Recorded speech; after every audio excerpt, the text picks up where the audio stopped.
Today on the show is Dowsett Family. Now this is Gewurztraminer coming from the Columbia Gorge in Washington. Stay tuned and I'll tell you more about this wine.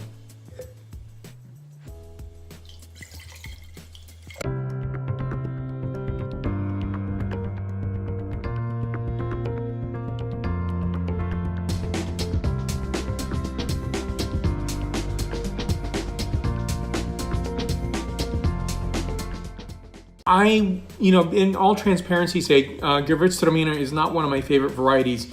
I have tasted some splendid Gewurztraminer, which has changed my opinion over time.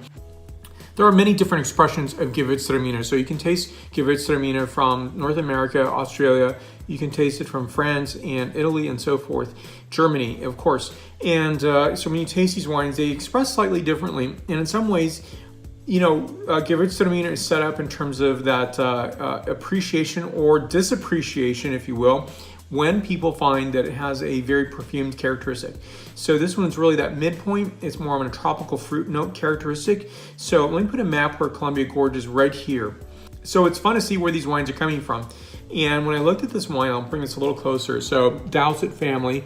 Now this is coming from the vineyard known as Cholillo Vineyard in Columbia Gorge, 2016 vintage, 14.2% ABV, which I did not expect.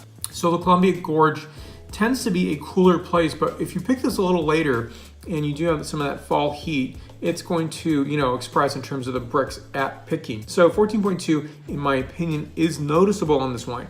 Now, first of all, I'm going to start with the point score, 91 points out of 100 points. So the characterization on this is really almost grilled fruit as well as tropical fruit notes, star fruit, which is really a nice, beautiful fruit, by the way. And additional notes on this are a bit of spiced apple, a bit of truffled honey, and white flowers. And next, the palate characterization. So to me, this is a tropical fruit note, and star fruit is really the star characteristic here. And if you cut a star fruit, if you've ever seen one, they actually look like a star. So you cut them in half and you're gonna point both sides that you cut apart from each other and see a star formation. Now, what's interesting about this fruit is, though it is a tropical fruit, it's really, I'd say, a highly nuanced fruit. It's not quite a quince, not an apple, not a mango, it's its own fruit. And it's very, very highly nuanced, which expresses in this wine. So additional notes of spiced pear and apple and white flowers and a bit of honeycomb. So again, 91 points out of 100 points. So 2019, top of the year, only one more year left of this decade. So thank you for watching. Thank you for your support in this entire decade. I can't believe I've been doing videos for so long. Find me on Twitter, Facebook, LinkedIn, and WordPress. Thank you for your support. Let's stay connected. Many more great wines to come in this year of 2019. Stay tuned for more. Santé.